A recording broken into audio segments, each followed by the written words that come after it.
Melanie is desperately clawing her way out of the underground, trying to escape a terrifying Wendigo. Just as she surfaces, a masked killer appears. Begging for her life, she pleads not to die again, but he strikes her down with a pickaxe. A year later, her sister Clover travels to the area with friends, hoping to find answers. Melanie's last message was a video recorded at a gas station saying she couldn't stay home after their mother died. They visit the same gas station where psychic Megan suggests they hold hands to reach Melanie's spirit, but an RV nearly crashes into them. Inside, the clerk, Hill, claims he doesn't know Melanie, but mentions that disappearances are common in Glore Valley.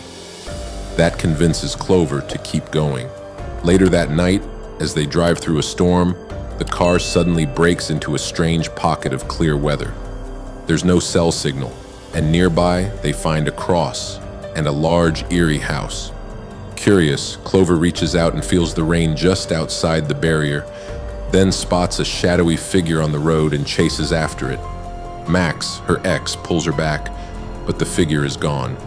Inside the house, things get weirder. A 1998 calendar, working electricity but no plumbing, and a giant hourglass. Nina signs the guest book and notices several repeated names, including Melanie's, written shakier each time. Abe discovers a bulletin board full of missing person flyers, Melanie included, but none have real info. When they regroup, Clover is certain the figure she saw was Melanie.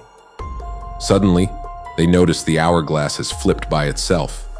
Then the group sees their car, now in the rain with its headlights on. As they approach, it lunges toward them, forcing them back inside. Max, Megan, and Clover explore the basement, which looks oddly lived in and has claw marks on the windows, even though they're underground. They find an old phone and radio, but neither works. Upstairs, Abe goes to check a strange sound. When Nina follows, she finds him gruesomely sliced in half. Her scream brings Max, who sees the killer standing over Nina's body. She's been murdered too. Max runs downstairs and tells the others to hide. The slasher follows. Max tries to fight back, but the killer drives a broken chair leg straight through his eye, killing him. Clover grabs a knife and hides. Meanwhile, Megan is dragged from a closet and brutally killed. Clover stabs the killer, but he barely reacts.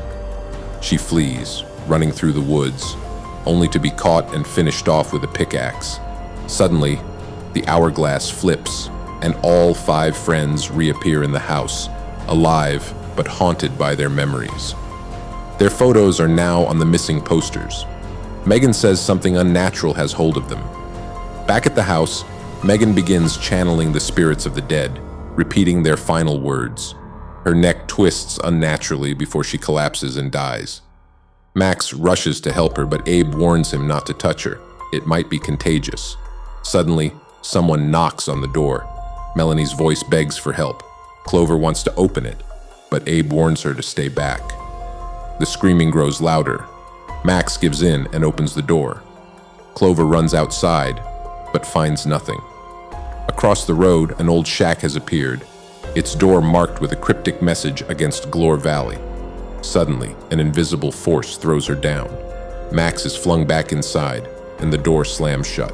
The shack door swings open and Clover is dragged inside.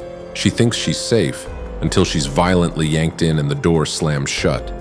Back at the house, Max hears the front door unlock and rushes to leave, but Abe holds him back, insisting Clover's probably dead. Max ignores him and runs out. Inside the shack, Clover finds shelves of creepy doll heads and an old woman in a breathing mask watching the news, reporting on a mining disaster in Glore Valley. The door is sealed.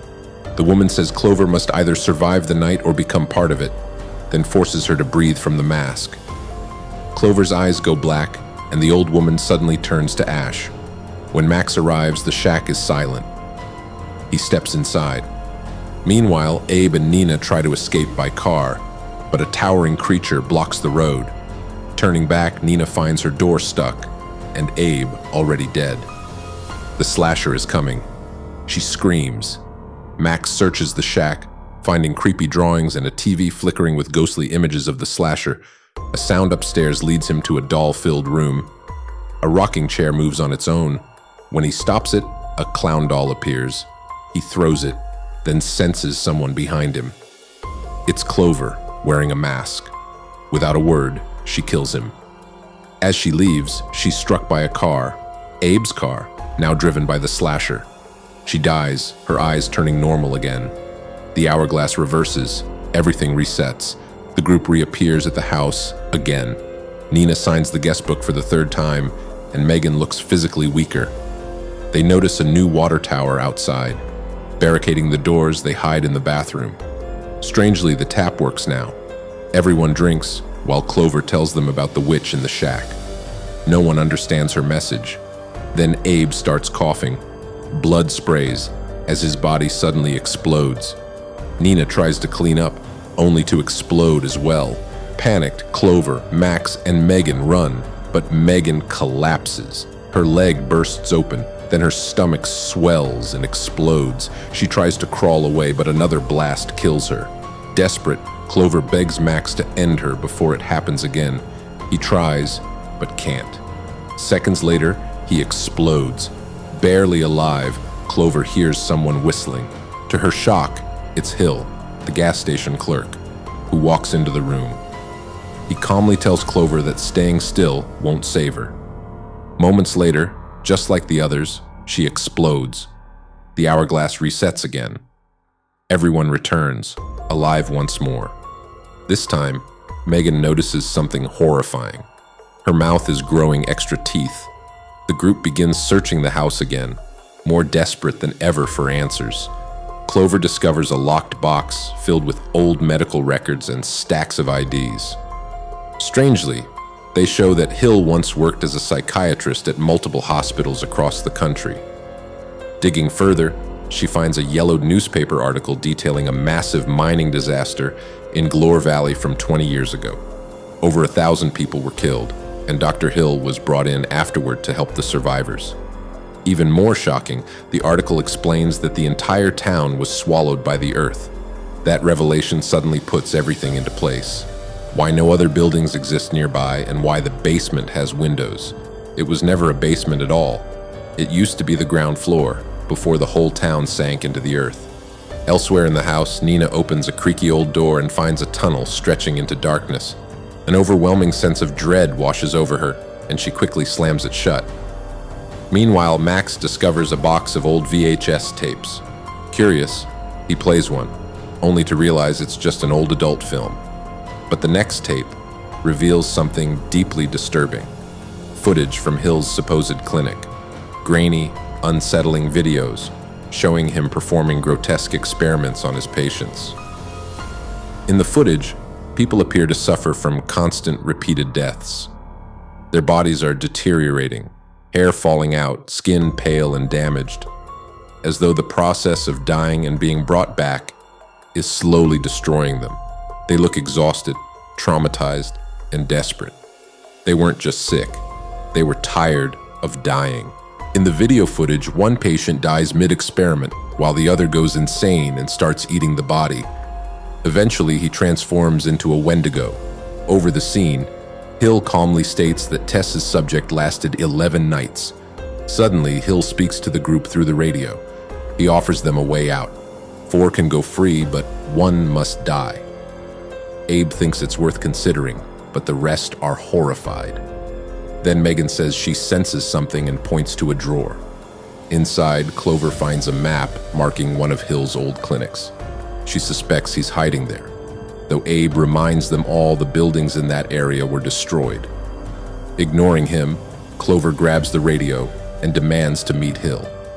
He replies that he's waiting in the forest with Melanie. Without hesitation, Clover runs out. Max and the girls try to stop her, but she won't listen. Abe supports her choice, arguing it's logical to sacrifice one for the rest. Disgusted, Nina stabs Abe and tells Max and Megan to chase after Clover, then turns back to finish him off. But before she can, the slasher appears and kills them both. In the woods, Clover steps into a hidden bear trap. As it snaps shut, a shadowy figure begins dragging her into the darkness. Meanwhile, Max and Megan reach the forest and stumble on the ruins of the sunken town. Strange noises echo, and they spot a Wendigo crouched in the trees. They run, but Megan falls through a glass skylight covering a buried house. Max tries to pull her up, but the Wendigo grabs her and drags them both inside. Max watches helplessly as Megan is killed. Clover crawls out of the shadows just as Max finds her. But then the creature returns, revealing itself as Melanie, now mid-transformation into a Wendigo. Acting fast, Max opens the bear trap and slams it shut on Melanie's face. He helps Clover limp to the edge of the mine. They hug, exhausted, but hear the Wendigo still moving. Knowing what's coming, Clover begs Max to end her life before the creature does. Fighting back tears, he uses a shard of glass to slit her throat. As she dies, Max drinks water dripping from the mine wall, then walks toward the sound of the Wendigo, just as his body explodes. A flashback shows the day Melanie left for New York. She begged Clover to come with her, but Clover said no. Suddenly, Clover wakes up, back in the house. Everyone else is there, except Megan. This time they're in the living room, not their usual reset points. Abe lifts his shirt to reveal strange changes in his back, but the others insist he hasn't turned yet. Clover asks how many nights they've survived. Abe guesses 4, but Nina pulls out the guest book, revealing her signature. She's signed it 13 times. Clover compares the names. No one else ever made it this far. This is their final night. They glance out the window and realize something chilling. More buildings have appeared around the house, places that weren't there before. Still unable to find Megan, Abe suggests she's become part of the night now, just like the witch warned. Wondering why they keep forgetting key pieces of the puzzle, Abe pulls out his phone. He's been secretly recording them. One clip shows Clover with a worm crawling out of her cheek, her face infected and rotting. Another shows the group being slaughtered by a masked ghost in the hallway. A third captures them deep in a boiler room, stabbing a Wendigo to death. Another shows Nina with blood streaming from her eyes. And finally, one video shows Hill, calmly standing over their dead bodies. After Hill disappears, the last video clip shows Megan. She's the only one left after night 12. Speaking directly into the camera, she says she's going to find something that might save them all, then walks out of the house, and the footage cuts off. Suddenly, a deafening siren blares outside. The group rushes to the window, only to see every nightmare they've faced closing in at once. But this time, Clover doesn't run. She grabs a pickaxe and says she's going to fight, and she's going to save Megan. Her courage snaps the others into action. They flee through the basement tunnel and discover a sunken house, climbing in through a shattered window. Inside, a Wendigo prowls nearby. They stay silent, but it hears them anyway and charges.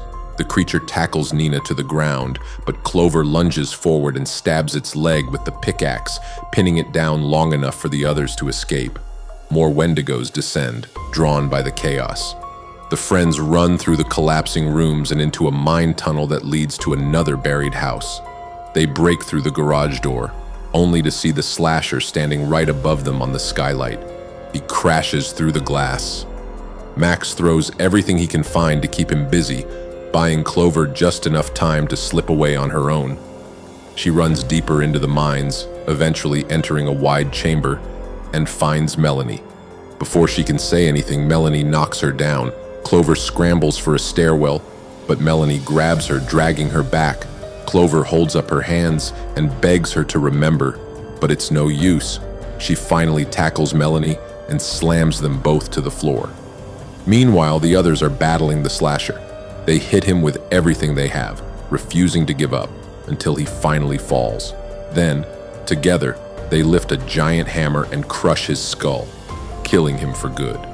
But there's no time to rest. The Wendigos are still coming. The group is forced to run again. Underground, Clover continues searching. She hides from a passing Wendigo, then presses on until she finds the abandoned clinic. Following distant screams, she tracks Megan to a locked room. Inside, Megan is tied to a chair, with a snarling Wendigo chained up beside her. Clover tries to find the way out but gets lost in the maze.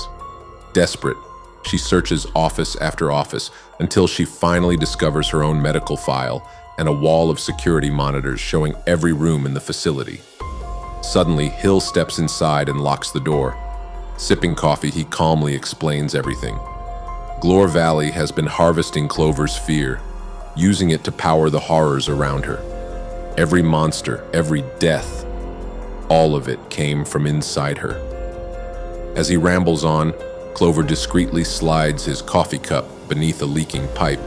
A moment later, Hill takes a sip and violently explodes. Clover grabs the keys and rushes back.